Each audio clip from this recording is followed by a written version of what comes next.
the present generation of Palestinians have never met an Israeli who is not a settler or a soldier. After 2 years of a brutal war in Gaza, a ceasefire between Hamas and Israel appears to be holding. But it's hard to imagine what real and lasting peace might look like, let alone the path to get there. So I wanted to talk to the Palestinian writer, lawyer, and human rights activist, Raja Shehadeh. Shehadeh has spent most of his life in Ramallah in the West Bank, writing about life under Israeli occupation, about all that's been lost and what still remains. His books, defined by precise description and measured emotion, have won him widespread acclaim. His writing has also appeared on several occasions in the New York Times opinion section.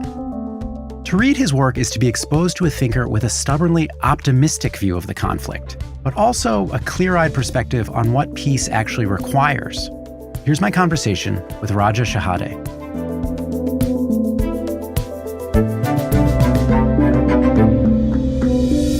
Mr. Shehadeh, thank you for taking the time to speak with me today. Please call me Raja. Raja, thank you. I appreciate it.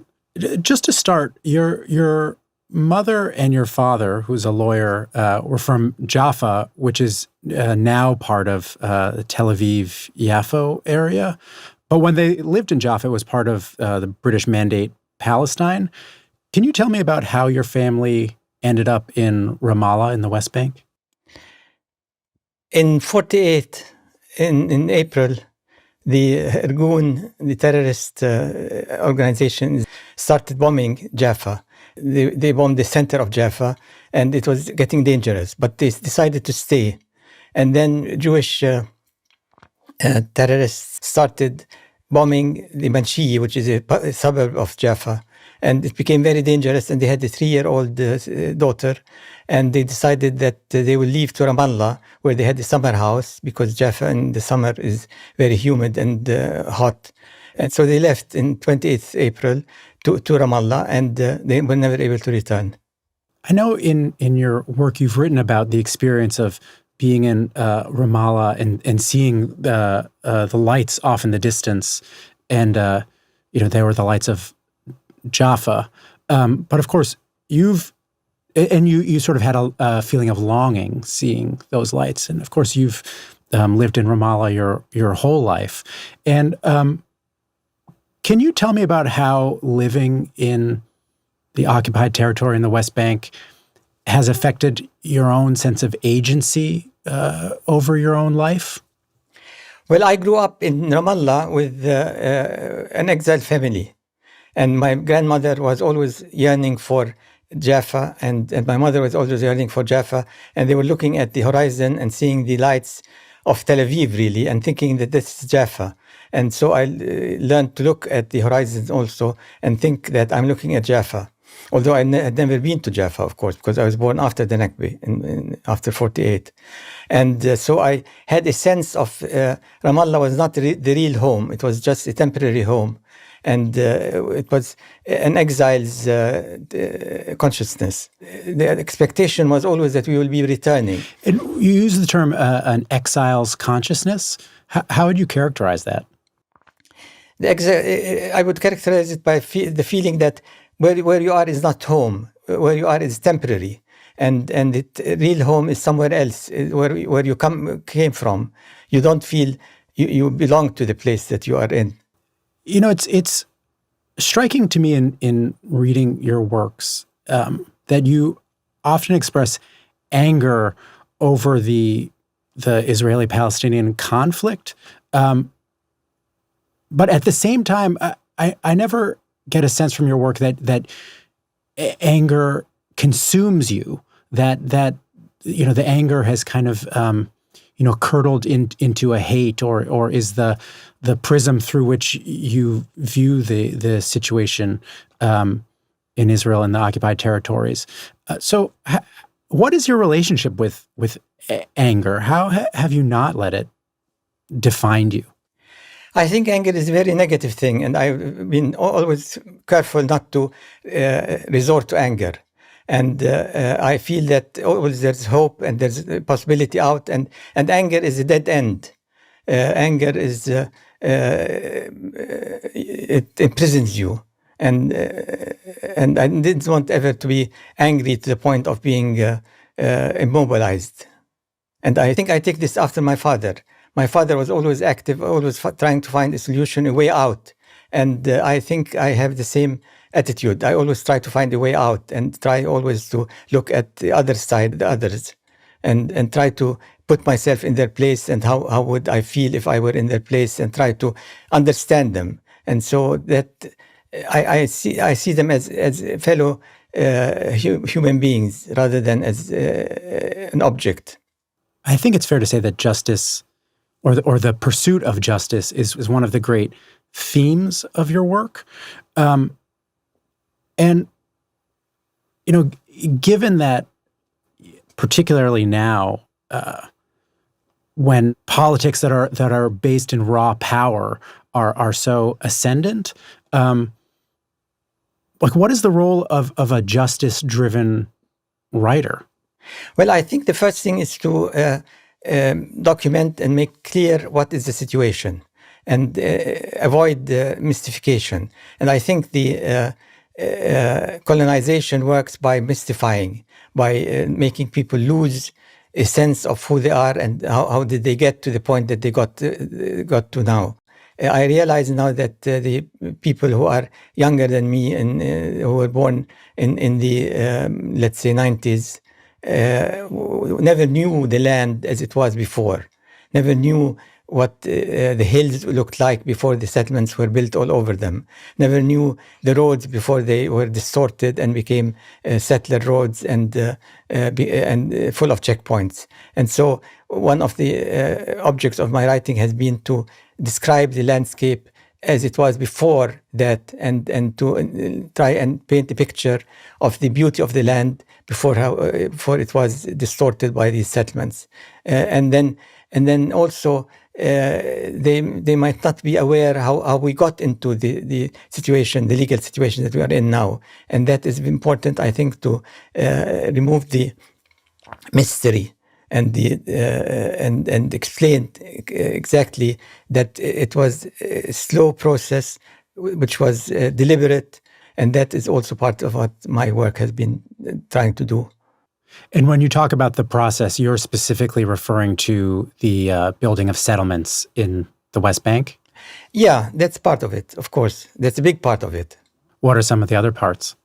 Well, the other parts are how now the present generation of Palestinians have never met an Israeli who is not a settler or a soldier. And there were times when Israelis came over to Ramallah and to other places in the West Bank and to Gaza, actually, and went to restaurants and had businesses with the Palestinians, and there was interaction on many levels. And now none of this is possible because of the wall and apartheid wall, and because of the checkpoints. And so many Palestinians have never been to Jerusalem from Ramallah, which is 15 kilometers away, and never met an normal Israeli civilian. And so they have a distorted picture of what Israelis are, and likewise the Israelis of the Palestinians. It connects for me to this sort of illusion that I think is sort of pervasive, and it's an illusion of collective responsibility, the illusion that, all Israelis are in some way responsible for the actions of Netanyahu's government or the IDF, or the illusion that all Palestinians are supporters of Hamas or might be terrorists. What might we do with that illusion? Is that just a fact of politics that individuals are ascribed responsibility that might not apply? I think that delusion was very dangerous because it led to the genocide in Gaza. So that the Israelis became convinced that because their leaders said all the Palestinians are responsible for the murders that took place in October 7. And so they went about killing civilians without thinking about it. Likewise, in the West Bank, the settlers are now... I used to be able to speak to the settlers or to the army in the West Bank and have a conversation with them and ask them, why are they doing this, and so on. And now it's impossible. Now they would shoot. And so it's very dangerous, this illusion. But then, of course, it's the leaders who indoctrinate their people or advise their people that this is the case. And that's where the problem comes. So how might we break the illusion? They can start teaching about the other and teaching the literature of the other, and teaching that there were times in Palestine when the Jews and the Arabs lived together amicably and peacefully. And there were important times. They could concentrate on these issues rather than concentrate on the massacres that took place, which were not so frequent, but they did take place. But rather than concentrate on these, concentrate on the brighter spots. But that means that the state would have to be pursuing peaceful resolution, and that's not the case now. Yeah, it's interesting. I think people can often conceive of the conflict as being thousands of years old, when the reality is it's a little over 100 years old. And there's a long history of what you just described, of a different kind of living in that region of the world than I think is often assumed to be the case. That's absolutely true. Absolutely true. Palestine has always been a place for three religions. And the three religions lived side by side and enriched life, because it's enriching to have the differences. And now one religion is trying to dominate and say it's the only one that is going to be allowed in that land. And that's perverse. That's perverse. Well, what you're describing is Zionism. Can you just talk about what your personal experience is of Zionism as a political project? Well, Zionism has made my life impossible all along, because first of all, they tried to create a state in 48 and force people in Palestine to leave, and they didn't allow them to return, and so that was the beginning of the problem. The not allowing the refugees to return. And then in 67, they continued with the policy of trying to build settlements and force, actually encourage people to leave. They have called it negative magnet, that they will make life so difficult for us in the West Bank that we will leave. And so our life has been complicated by the Zionist aim of emptying Palestine from Palestinians. And we are subject to so many rules and regulations that make life rather impossible. But people have persisted on staying and refused to leave. And I think that it's been the most important tactic and strategy, much more important than armed resistance, because armed resistance is only causes more arms, which Israel has. I think there is a lot of debate and discussion about the extent to which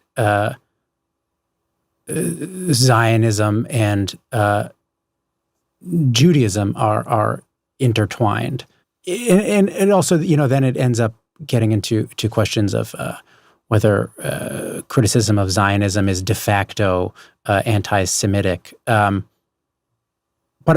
my sense is that it's not that difficult for you to separate the political project of Zionism from feelings about the Jewish people.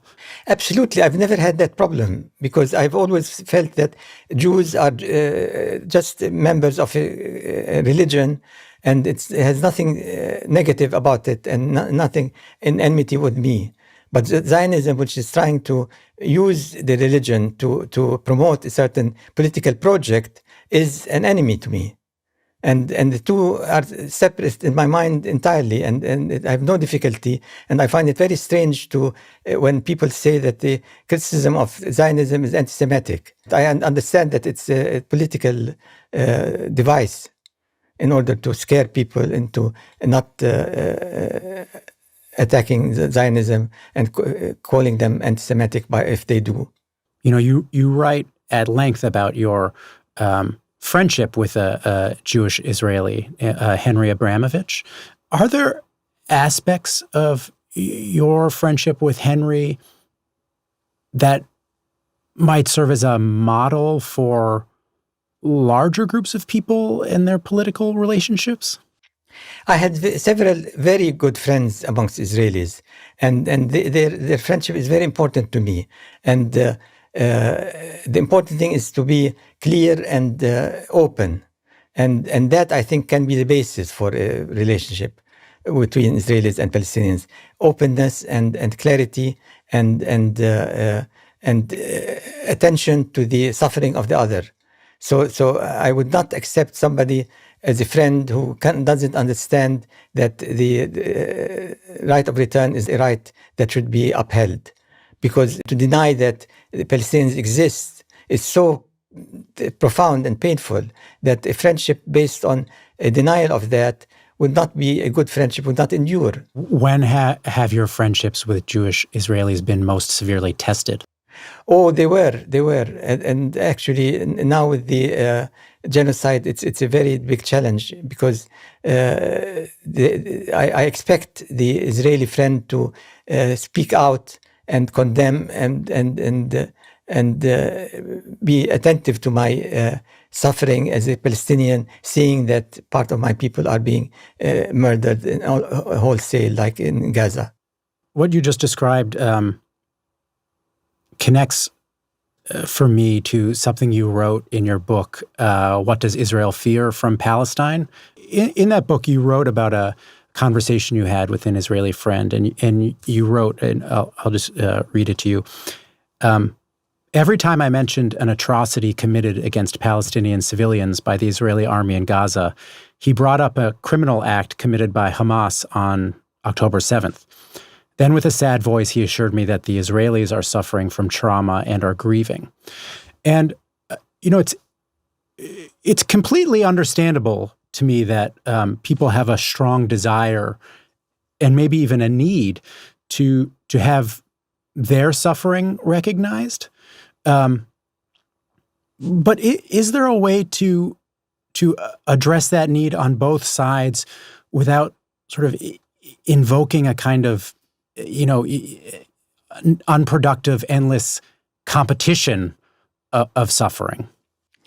Yes, I think that is true because also the suffering at the time of the Holocaust is always used as a that we had suffered most and nobody can suffer as much, and every suffering is a suffering and it shouldn't be underestimated. But to use that as a justification for causing more suffering to people is untenable, is wrong, is immoral, and that is why when this friend was starting to tell me that they are in trauma and justifying what is happening in Gaza because of trauma, I did not accept it. I thought it was very disappointing of that friend to tell me this, but there's a lot of it in Israel, I think, and there's this double consciousness of knowing and not knowing. Yeah, can you tell me a little bit more about what you see as that double consciousness?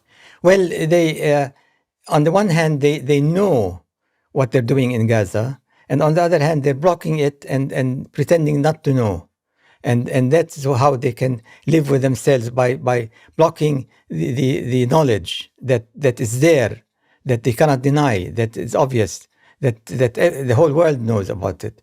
And so it's a double consciousness. It's the same with the refugees. They knew about the fact that they threw out the Palestinians from their homes and yet didn't really know it and didn't really accept it. And so they blocked it. And that was why they were able to live in the houses of the Palestinians who left and not feel guilt. You've referred to Israel's actions as being self-destructive for Israel. And I think, for many who see Israel's actions as actually about self-preservation, it might be hard for them to understand how someone could interpret those actions as self-destructive. So can you explain what you see as Israel's self-destructive tendencies? Well, by supporting the settlements and supporting the illegalities that are being committed by the settlers, the settlers now are beginning to act as against Israeli Jews as well. And the right wing in Israel is trying to destroy some of the basis for the good things that Israel had of democracy, even though it was only for Jews. But they had some democratic aspects that are now being destroyed, such as the High Court. The High Court played an important role. And now with these changes in the High Court that the present government has been trying to make, they're eroding the power of the court. And they're eroding many other powers of the state and making it difficult for the lower classes to survive, because many are now under need help with the even with food, and the economy is bad, and there is destruction of many of the good aspects that Israel had for the Jewish people of Israel, Jewish Israelis. And so that is the effect of the policies that they have been following in the against the Palestinians that are now reflecting badly on them. I want to sort of zoom out for a second and bring up an idea that is kind of about larger narratives. When we talk about a year like 1948, that's a year that is sort of subject to highly competitive narratives. To an Israeli, 1948, of course, is the year of independence. To a Palestinian, 1948 is the year of the Nakba. And is there a sort of a narrative, a new narrative that might be able to accommodate sort of both sides of the conflict? Well, I think the new narrative would have a very important element, which is that both sides must recognize the right of the other for self-determination. And if there is a recognition of self-determination for the other, then this is a very important starting point and a very important element in the narrative. And once we accept the right of determination for the other, then the other question becomes, how do we exercise that right of self-determination?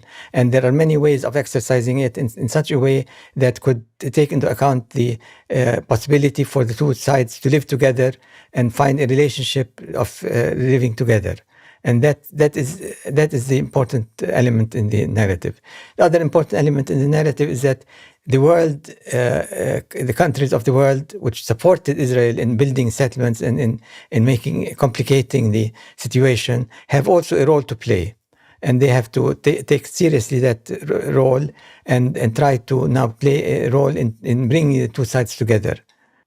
And I just want to stay on the idea of narratives for a minute. The writer Edward Said, I think the way he put it famously was that Palestinians lack the permission to narrate. Is that still the case? I think there has been almost a revolutionary change since the Gaza genocide.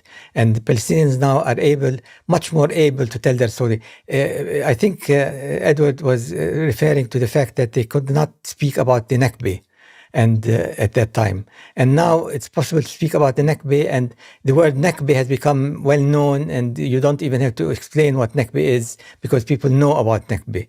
And there has been an opening to writers and to filmmakers and to playwrights to create works of art and literature and be published by establishment press and be distributed by distributors who in the past refused to distribute Palestinian literature.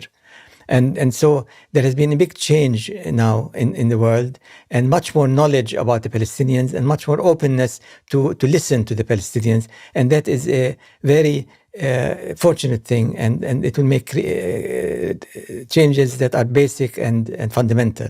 But despite that, there have been calls from Palestinians and advocates of the Palestinian cause to boycott the New York Times and other publications because of its coverage of the conflict in Gaza. But for you, how and why do you decide to engage with the media? I think that the criticism about the Times is right, because the Times has not been very forthright in calling the genocide and in giving full coverage to the Palestinians. Although this has changed in the recent weeks and months. And so there has been a change, and we should always work for change rather than give up, because the Times is a very important newspaper and has many important readers. And so it's important to keep the lines open and to try and bring it into more sympathy and understanding of the Palestinians. This issue is an ongoing issue, because it can be changed and then revert back to the old ways. So that is an ongoing battle. In I think November 2023, you wrote a piece for the New York Review of Books in which you described having two plumbers come to your home in Ramallah. This was one older plumber and one younger plumber. And you wrote about seeing the younger man looking at videos of October 7th on his phone and smiling about what Hamas was posting that day. Which I think the idea of someone feeling pleasure about that day is horrifying to a lot of people. And so, how did you understand sort of expressions of happiness about what happened on October 7th? Well, it was immediately after it happened, and so we didn't have much information except what was being streamed live of the breaking the barrier, and the idea that the people of Gaza who had been imprisoned for 15 years were able to break the barrier was something that brought great happiness to this young man. And I understood his happiness, because it was something that, like the breaking out of a jail. And so at that point, we did not know all the details of what was happening and some of the horrors that were happening. And so I understood his happiness because of the bravery and the fact that it was possible to break through the barrier. But later on, when I realized what was happening and what had happened and some of the crimes that were committed, it was a different feeling that I had, of course. And bravery is a word that you used in a way that was interesting to me, in a language of war, language of peace. It was written in the aftermath of the 2014 Gaza war.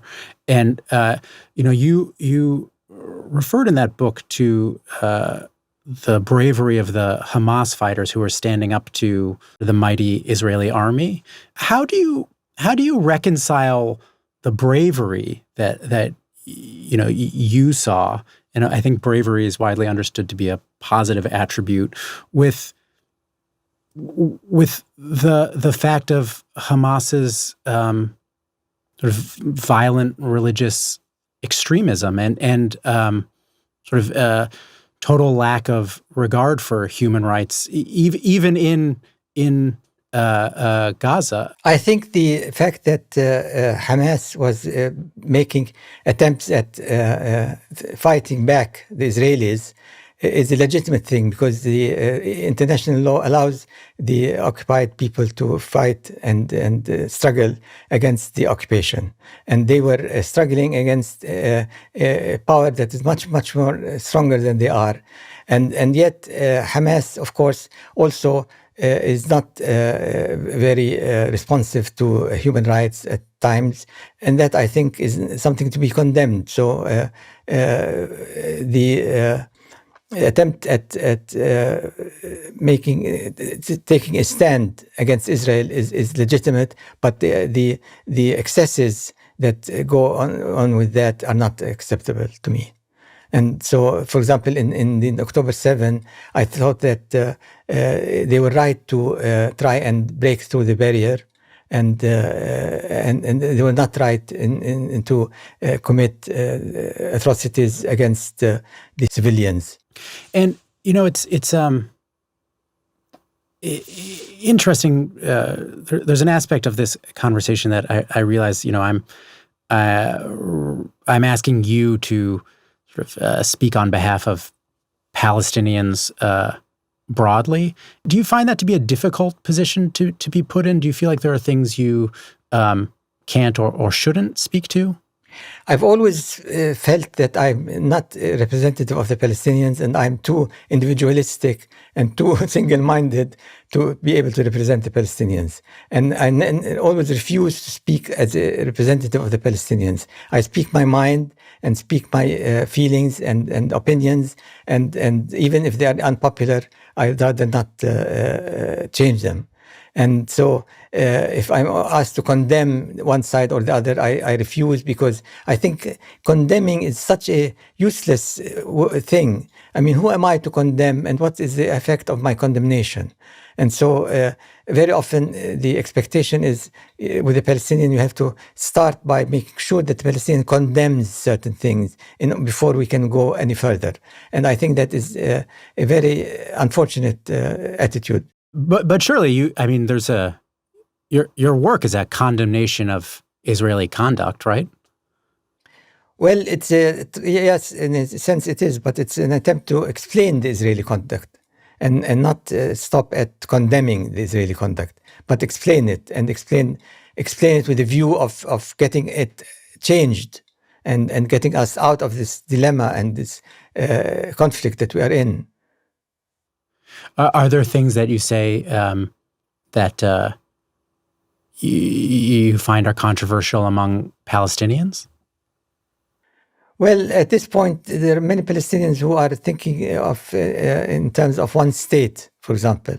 And I think that I'd like one state, but I'm not sure that we are ready for one state. And so I prefer that first the ending of occupation, and then we work out how we want to live together with the other side. And it has to be a slow process. And that's not very popular amongst many Palestinians now. What do you think the end game is for the Netanyahu government in the West Bank and Gaza? I think that if they continue as they are now, fighting wars on so many fronts, and thinking that only by fighting wars and by strength can they survive, they will end up in a very bad state, and it will be the end of Zionism, and then perhaps Israel will become a pariah state and totally undemocratic, and their future will be in peril, because you cannot keep on fighting wars and think that through fighting wars you will survive. Also, the attempt that the assumption that the United States will continuously support them to the extent that they are now is beginning to be questionable. And without the support of the United States, their possibilities for fighting wars and winning wars is much less. And so I think that Israel is going in a very difficult and bad direction. Do you think Hamas is interested in a peace that doesn't leave it in charge of Gaza? I can't answer about Hamas. I don't know, but I think that Hamas is, of course, trying to stay in dominant, but how it will stay dominant and on what conditions and under what conditions is a vital question. And I've seen you refer to yourself as an eternal optimist. Is there anything that currently gives you cause for optimism about Palestinian statehood as well as peace between Palestinians and Israelis? Well, my father in 1967 proposed a Palestinian state in the occupied territories and never changed his mind. And for many years, it looked like there is no support for such a position. And now there is support all over for the position of Palestinian state and the recognition of the Palestinian state, and by 170 countries, I think, that is giving me a lot of hope for change. And the hope does not come from governments. The hope comes from people. And people are beginning to be attentive to the suffering of the Palestinians and to the Palestinian cause. And they will eventually make a change in their governments.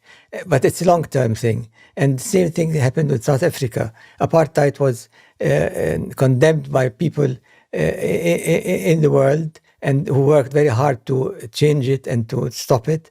The governments refused, and at a certain point, the governments changed. The United States changed overnight, and after that change, the apartheid regime fell. And so I think there is hope for the Palestinians and hope that there is going to be a change in the positive direction. Raja, I'd like to end this conversation with a question that's a little bit left field from what we've been talking about up till now, but you're in Edinburgh right now, a city that you spend some time in. And I'm curious about something that you've said about this city, which is this. You said, it's a place where if you love something, when you come back, you find that it is still there, that it hasn't been destroyed. That's very comforting for someone who lives in a place that is constantly under attack. I understand how that would be comforting, but I'm wondering if there are also more complicated feelings that come along with that sense of comfort, some internal dissonance maybe. I think that Edinburgh is a place that gives a chance to people to flourish and to be attentive to arts and beauty and so on. Whereas in our country now, every time we love a place, love a hill, love a landscape, it gets destroyed. And we are not given the chance to organize our life in a better way and in a more productive way, because we're constantly struggling to survive. Is there any good Palestinian food in Edinburgh? I don't look for Palestinian food when I'm outside. I guess you have that enough. I have enough. But there is some Lebanese guy who's doing very well. Thank you very much for speaking with me today. I appreciate it. And I'm looking forward to talking with you again in about a week and a half. I look forward to that too. Thank you. On the interview, we talked to our guest twice. So a couple weeks later, I checked back in with Raja. We talked about the terms genocide and apartheid and why he thinks legal action over Gaza matters. Raja, how are you today? I'm very well. I'm glad to see you again.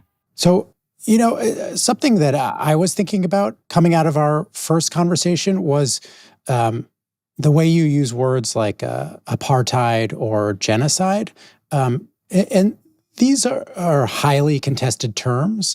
And sometimes I wonder if the impulse to debate those terms can risk turning arguments about the conflict into arguments about semantics. So I wonder for you, are there any downsides to using terms like genocide and apartheid, or maybe the contentiousness is why you feel you need to use them? I've been following the Israeli development of the apartheid regime in the West Bank since 1979 and documenting all the changes that led to it. And so I'm very familiar with how it came about. And I didn't use the term apartheid because I didn't want to alienate the readers and do exactly what you're saying, focus on the term rather than on the facts. But now that it has become very clear that the situation is one of apartheid, I think it's very important to use the term. And likewise with genocide. I didn't use genocide until I became very clear that the definition of genocide exactly fits the case in Gaza. And then I thought it's important to use the term because it has consequences, legal consequences, which I would like to see take place. What are some of those legal consequences? Well, it's a crime, and those who perpetrated the crime should be punished, and that's very important because otherwise they will repeat the same actions. And in a way, because nothing has happened to Israelis who advocated genocide in Gaza, they're repeating similar tactics in the West Bank every day, and so it goes on and on and on. And the only way to stop it is by taking legal action against them. And it hasn't happened yet. After October 7th, 2023, the anti-Zionist Jewish writer Peter Beinart wrote a piece for the New York Times op-ed section, the opinion section, where he argued that when Palestinians resist their oppression in ethical ways by calling for boycotts, sanctions, and the application of international law, the United States and its allies work to ensure that those efforts fail, which convinces many Palestinians that ethical resistance doesn't work, which empowers Hamas. Does that diagnosis ring true for you? Absolutely, absolutely. And the best example is the case of sanctioning Al-Haq. Al-Haq is an organization which I started about 40 years ago, and the United States, Trump's government has sanctioned the organization and rendered it difficult to function because it cannot have access to its email, it cannot have funding, it cannot go on with its normal activities. And the videos that document violations of Israeli actions from YouTube have been removed. And so people will say, what's the use of human rights when this is the treatment? And when people have no protection against Israeli brutality by the army or the settlers, then they say, what's the use of being nonviolent when violence is committed against us? Then the answer is, the only way to do is to fight like Hamas. And that's what young people come to conclude. What would then disempower Hamas?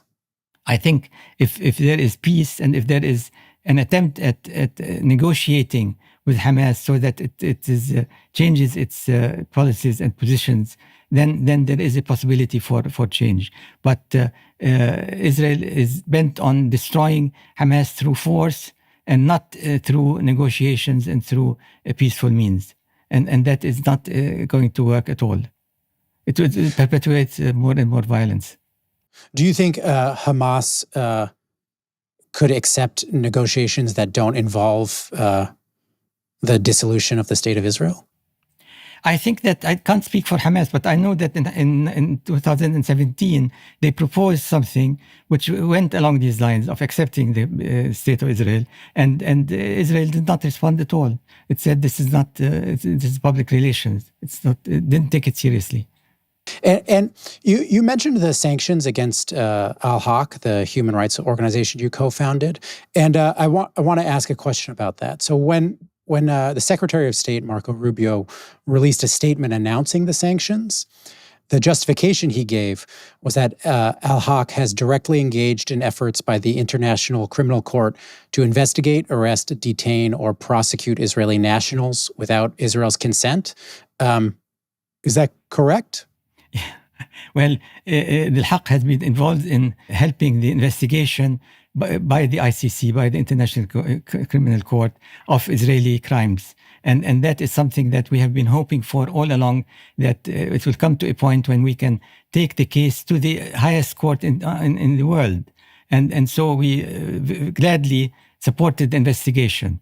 And to be sanctioned because of our attempts at going into a court of law is very strange and very problematic for a country like the United States, which proposes to be a country for the rule of law and for human rights. And something that has struck me in talking to you is there's sort of a calm or a lack of stridency in how you make your arguments and some of the language that you use that, to me, seems very different than the stridency of younger pro-Palestinian voices and activists. An example of that stridency might even be something like that has to do with Peter Beinart, who I mentioned earlier, who recently he gave a talk at a university in Tel Aviv, and he sort of got a lot of criticism from people who said, you should be boycotting Israeli institutions and you shouldn't be engaging with them. And I think that kind of attitude is not one that you share. And I'm just curious to know if you see kind of generational differences in how pro-Palestinian voices express themselves and the tactics that they call for. Yes, but I think that even when I was young, I always had a mild tone. Right, so it's you, not the generation. And I've always tried to understand the other side because I wanted to be effective by understanding the other side and speaking to them in a language that they can understand. And so I've always been hesitant to use strident language and to be extremist in order to win the other side as well. And that has been my efforts all along to win the other side, but it has never worked. Never worked. So does the fact it never worked give you pause about the ultimate efficacy of your tactics? No, I think I'm going to continue on the same track because I think it is important to realize that we have two nations living on one small strip of land that eventually they have to live together. And unless we try and make the others feel the humanity of each of us, and likewise they of us and we of them, then we cannot survive on this small strip of land. And we're speaking just right at the end of the year. What is your wish for the new year? I would like the end of the Gaza siege, which has been going on for 18 years. And I think that if the siege ends and people are able to visit Gaza, especially Israelis, and see what has been done to Gaza, then it might create a big change and awaken the Israeli people to the crime that they've committed in Gaza. And that could be very hopeful. And also, it gives a chance for the Gazan people to live again and to be able to import the machinery they need to rebuild Gaza, which they are not able to do now. And it will end their suffering that has been going on for 18 years. It's too much. And so this is my hope for the new year. And it is not a small thing, it's a big thing, but it's my hope. Raja, thank you for taking all the time to speak with me, and I hope you have a happy holidays. Thank you very much.